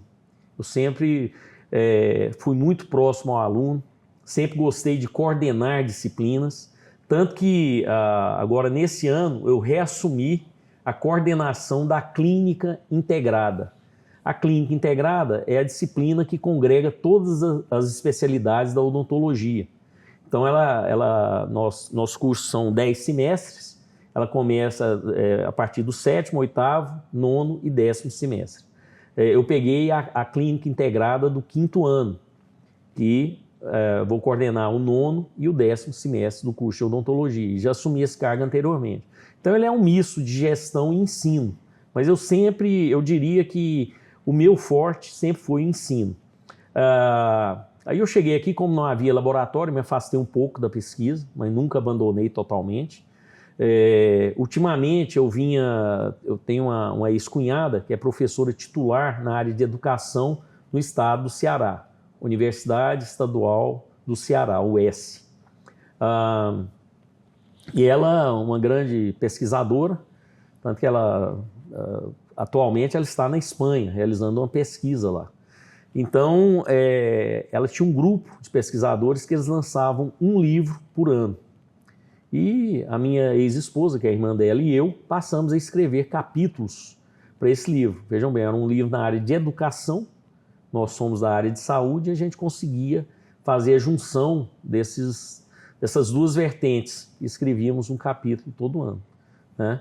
Então, você pode ver que o ensino sempre esteve muito presente na minha carreira docente. Então, o principal é o ensino. Extensão também, atuo bastante, né? E com pesquisa. Gestão, acho que numa menor proporção. Mas eu já coordenei várias disciplinas, que não deixa de ser um cargo administrativo, de gestão. Já fui convidado várias vezes para me candidatar a diretor ou vice-diretor, mas nunca quis enfrentar. O outro cargo de gestão que eu participei foi a coordenação das disciplinas e no departamento. Eu fui subchefe de departamento, né? Eu não cheguei a ser o chefe, mas na ausência do chefe eu que assumia. Então, são os principais de gestão. Mas né? foi porque o senhor não gostava muito? Eu não queria me envolver nessa parte. Na verdade, O senhor é um professor que cobra muito, é um professor mais amigo dos alunos. Como é que o senhor se enxerga enquanto professor? Eu acho que eu sou uma mãe. Eu ensino, né? Cobro, mas sem... Eu acho que hoje está muito em voga essa questão de assédio moral, né? O tratamento com o aluno bem diferenciado. Na minha época de acadêmico, vou usar um termo chulo aqui, a gente levava muita catracada. Né? Hoje, uma catracada pode resultar num processo, né? Então, uma coisa que naturalmente eu nunca fiz. Certa vez, um grupo de alunos esse grupo veio me entrevistar para o TCC deles, trabalho de conclusão de curso. E foi assim que houve uma mudança curricular na odontologia. Nós estamos aqui na Faculdade de Odontologia, estamos passando por uma outra agora. E o que acontece? Na entrevista tinha uma pergunta que a aluna me fez, que é o seguinte: e com relação à ética, o que o senhor acha? E a minha resposta é o seguinte: olha, eu acho que ética talvez venha do berço. É lógico que a pessoa vai aprender alguns conceitos aqui, mas eu considero que a ética já está ligada intrinsecamente à personalidade da pessoa. Aí nós temos aqui a semana de planejamento pedagógico. A professora que coordenou, hoje ela não está mais aqui, uma grande amiga minha. A entrevista era anônima, então ela não sabe que eu usei essas palavras, mas na época ela criticou essa resposta do professor. Por exemplo, um professor acha que a ética ela vem do berço, né? E dentro da concepção dela, a gente faria formação ética aqui dentro. É lógico, nós temos inclusive disciplinas específicas para isso. Mas está muito ligado à pergunta anterior que você me fez, o perfil da pessoa para ser dentista está ligado também diretamente à ética, né? Então, eu considero isso. Então, eu sempre tive esse cuidado, foi a criação que eu recebi, foi como eu sempre fui tratado, como eu gostaria de ser tratado, e eu procurei trazer isso aqui para dentro, né? Então, eu nunca tive embate com nenhum aluno, graças a Deus, e espero aposentar sem que aconteça. Sempre foi uma mãe, então. Sim, eu brinco que sempre foi uma mãe. Os alunos da UFG, uma boa parte fala que é a mamãe ou a UFG. Ah, é? Ainda bem, aqui é a nossa casa, não é verdade? Tem essa parte do acolhimento. Eu sempre cobrei muito sob o ponto de vista de conhecimento científico, né? Eu nunca vim com aquela ideia de ferrar o aluno, mas eu sempre cobrei muito nas provas. E na clínica eu sempre ajudei, porque o aluno está lá atendendo, se ele não é capaz, eu sento, faço uma parte por ele, demonstrando, eu pego na mão do aluno. Às vezes vai fazer, por exemplo, muito comum na minha especialidade, os preparos cavitários. O que é um preparo cavitário? Você usar aquele motorzinho, famoso motorzinho, com a broca, realizar desgaste no dente para que ele receba uma restauração, certo? Então, às vezes, tem aluno que tem dificuldade. Eu sento, eu faço um pedaço, passo para ele, agora você. Ele faz, fica ali do lado, entendeu? Mesma coisa restauração. Eu sento, faço uma parte da restauração, peço para ele fazer e vou corrigindo e orientando ali diretamente. Então, eu diria com muito orgulho que eu sou aquele professor que segura na mão do aluno, certo? Para onde que está indo o ensino da odontologia? Como é que o senhor vislumbra, se a gente pudesse dizer assim, daqui a uns anos? Certo. E como que está hoje? Bom, hoje nós temos mais de 650 faculdades de odontologia no Brasil. É mais do que a soma de todas as faculdades de odontologia do mundo. Posso pegar as que existem na China, na Rússia, na Alemanha, no Japão, nos Estados Unidos, no Canadá, no México, etc. O Brasil vai ganhar da somatória de todas essas. Então, eu acho que está havendo uma abertura indiscriminada de cursos. E agora está partindo para a medicina, né? Diversas cidades de porte médio, até pequenas do estado de Goiás, já estão montando faculdades de medicina e de odontologia também. Então, eu acho isso muito negativo. Respondendo a sua pergunta, eu acho que está partindo para o mercantilismo e deixando a qualidade de lado, né? Parece que as pessoas não estão primando mais pela responsabilidade, pela ética e pela qualidade. Estão vislumbrando apenas o lucro. É como eu vejo. E tem uma ampliação da zona de intervenção do Sim. dentista também, não? Isso. A harmonização orofacial, que é uma das especialidades mais recentes da profissão, né? E parece que o conselho quer ampliar a atuação do cirurgião dentista. Tem uma área que nós podemos atuar, né? E tem outra que não é facultada ao cirurgião dentista, mas estão tentando ampliar isso aí. O cirurgião dentista atuar no nariz, no ouvido, na testa, etc. Então, eu acho isso, de certa forma, temeroso. Eu considero que a boca, sim, é uma área de responsabilidade do cirurgião dentista. Agora, nariz e ouvido, nós estamos habilitados? Estamos, porque na odontologia nós fazemos um semestre inteiro de anatomia de cabeça e pescoço. Eu tive, né, eu não sei como é que está hoje, mas eu tive o privilégio de dissecar uma cabeça inteira humana de um cadáver. Hoje eu não sei como é que está. Então a gente conhece a anatomia da face com muita propriedade. Mas existe uma briga forte aí. Por exemplo, a especialidade de cirurgia bucomaxilofacial tem embate com como é que chama lá? Com a ortopedia, cirurgia plástica. Essa harmonização orofacial tem embate com a cirurgia plástica, com a dermatologia, etc. E existem alguns cursos, por exemplo, como a biomedicina, que, se não me engano, a pessoa pode atuar com maior amplitude, né? E eu não tenho conhecimento de como é o estudo dessa profissão com relação ao rosto, para que ela possa atuar. Posso falar pela odontologia que nós temos pleno conhecimento. Agora, será que é a nossa área de atuação? Sim ou não? Sinceramente, eu não tenho ideia formada a esse respeito. Sim. E em termos de instrumental e tecnologias, sim, a gente está caminhando para grandes mudanças, estamos em grandes mudanças hoje perante a esse seu período aí de 40 anos de trabalho, né, na odontologia. Quais as diferenças? Sim, eu tive a oportunidade de acompanhar diversas transformações dentro da atividade da profissão. Desde a época como acadêmico, recém-formado, com formação mediana e agora já com 35 anos de formado, né? Houve uma grande transformação. Por exemplo, eu lembro de ter assistido um curso de um pesquisador brasileiro, radicado nos Estados Unidos, é um gaúcho, o Dr. Jacques Edward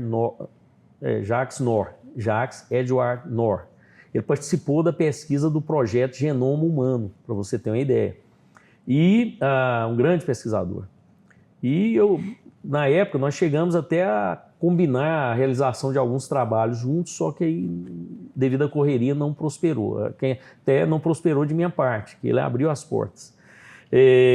Eu assisti um curso dele, mas já tem esse curso uns 12 anos atrás, em que ele falou, olha, essa odontologia que nós estamos praticando hoje, daqui a 5 anos ela não vai existir mais. Infelizmente, a sua hipótese, ela não aconteceu, porque naquela época já estavam desenvolvendo materiais em que você colocava numa lesão de cárie. O que é lesão de cárie? A destruição de uma cavidade que se forma num dente, uma destruição, em decorrência da doença cárie. Então, eles já estavam desenvolvendo culturas de células que você colocaria ali e haveria a regeneração do tecido dentário. Até hoje não chegou. Hoje eu recebi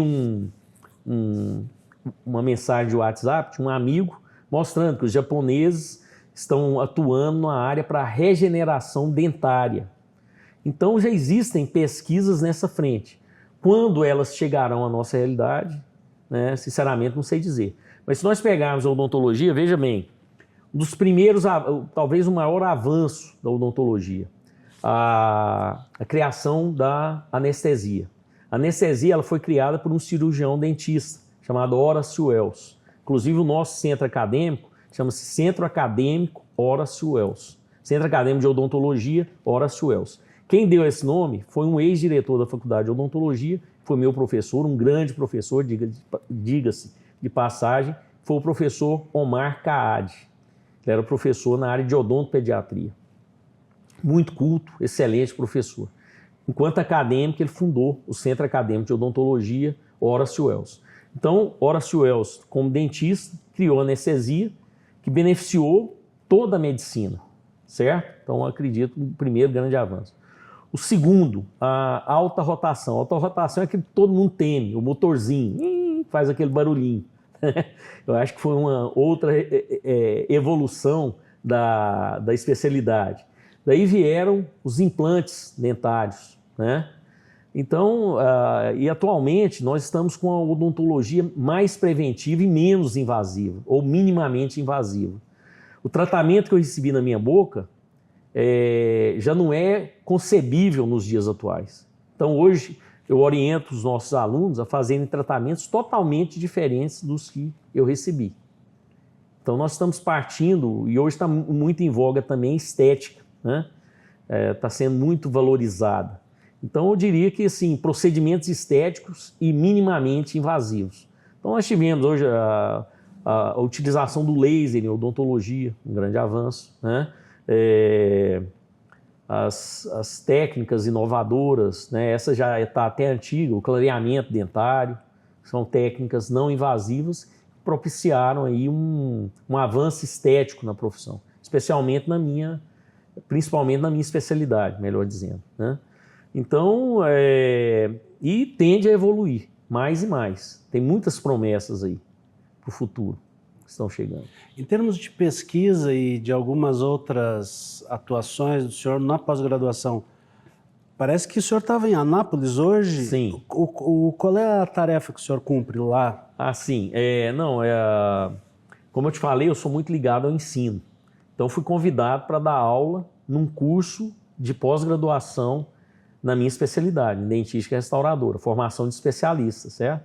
Então, eu estava lá ministrando aula. E eu sou coordenador do curso de especialização em dentística aqui na Faculdade de Odontologia da UFG. Nós estamos na segunda turma, vejam você. Nós já temos quase 80 anos de idade. Somente agora nós tivemos um curso de especialização na área de dentística. Eu sou o coordenador. Montei a primeira turma, estou na segunda e espero ficar mais um tempinho por aí. O senhor viveu, enquanto estudante e professor, metade da vida da odontologia da UFG. Sim, é verdade. E outro detalhe, em 2/3 da minha vida, UFG. UFG. Né? 40 anos de UFG. Se a gente pudesse fazer assim criar aqui um cenário do senhor criança lá em Lusiânia, certo. Né? Lá conversando com seu avô, brincando lá na praça, aquele momento lá, aquela certo. criança lá. Um diálogo entre ela e o senhor hoje, certo. Né? Com seus 61 anos. Isso. Teria alguma mensagem a enviar para essa criança lá?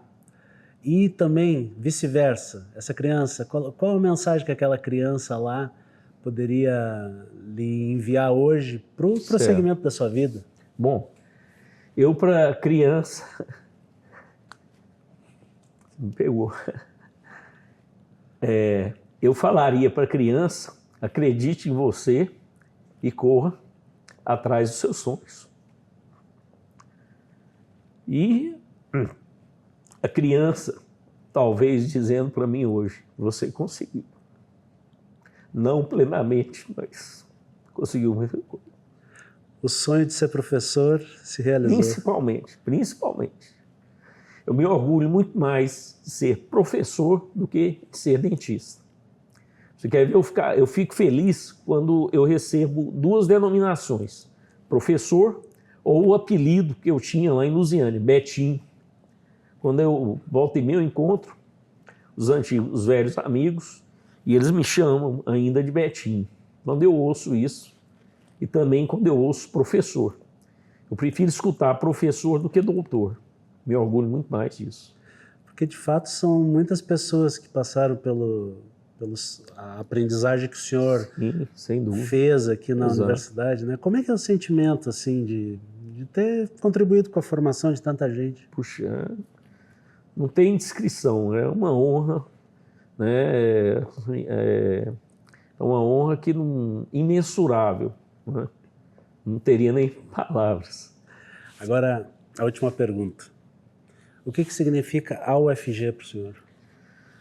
O UFG é minha vida, né? Porque veja bem, assim como eu acabei de mencionar, 2/3 da minha vida foram vividas, né, na UFG, dentro da UFG. Então, a relação de amor pleno, gratidão por ter me formado e por ter me permitido, né, fazer parte do seu quadro. É o maior orgulho da minha vida, sinceramente. Se me perguntar qual o maior orgulho de sua vida, ser professor, e especialmente ser professor da UFG. Eu acho que se eu fosse professor em uma outra entidade, não teria o significado e o peso que tem para mim o fato de eu ser professor da UFG. Muito obrigado. Muito obrigado. Peço desculpas pelos momentos de emoção.